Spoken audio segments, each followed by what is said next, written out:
તો આજે દેશના 22 રાજ્યોમાં વરસાદની આગાહી છે। પશ્ચિમ બંગાળ પર બનેલું ઊંડું દબાણ એ સતત આગળ વધી રહ્યું છે। પ્રતિ કલાક 12 કિલોમીટરની ઝડપે પશ્ચિમ ઉત્તર પશ્ચિમ તરફ આગે કૂચ કરી છે। ડીપ ડિપ્રેશનની અસરથી દેશભરમાં ધોધમાર વરસાદ પડી શકે છે। ભારે વરસાદ, વાવાઝોડું અને વીજળી પડવાનું પણ ગંભીર એલર્ટ અપાયું છે। યુપી, મધ્યપ્રદેશ, રાજસ્થાન, મહારાષ્ટ્ર, હિમાચલમાં વરસાદી જોર રહેશે। આગામી 3 દિવસ સુધી મુશળધાર વરસાદની શક્યતા છે।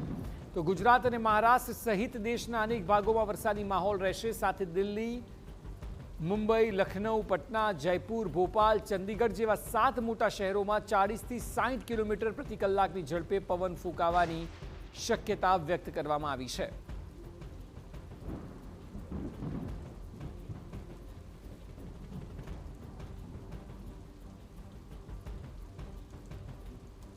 તો આજે 22 જેટલા રાજ્યોમાં ભારે વરસાદની આગાહી કરવામાં આવી છે કે જ્યાં એલર્ટ આપવામાં આવ્યું છે।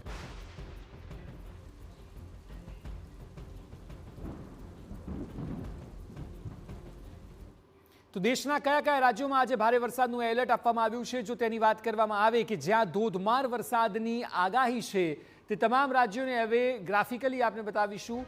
જે જગ્યાએ હવામાન વિભાગે કહ્યું છે કે વધુ વરસાદ રહેશે તેવા રાજ્યોમાં તેનું કારણ છે બંગાળની ખાડી ડીપ ડિપ્રેશનથી આગળ વધતી સિસ્ટમ કે જેના કારણે આટલા રાજ્યોમાં જે મેપમાં આપ જોઈ રહ્યા છો જેમાં ગુજરાત પણ છે। ગુજરાતમાં ભારે વરસાદની શક્યતા છે। આવતીકાલથી એટલે કે 30 તારીખથી ભારે પવન સાથે વરસાદ રહી શકે છે। દક્ષિણમાં વધુ જોર રહેશે ગુજરાતમાં। એ સિવાય અલગ અલગ રાજ્યો જે આપ જોઈ રહ્યા છો તેમાં ઓડિશા, ઝારખંડ, છત્તીસગઢ, કર્ણાટક, મહારાષ્ટ્ર, મધ્યપ્રદેશ, ઉત્તર પ્રદેશ, જમ્મુ કાશ્મીર, પશ્ચિમ બંગાળ બધી જગ્યાએ વરસાદ જોવા મળશે।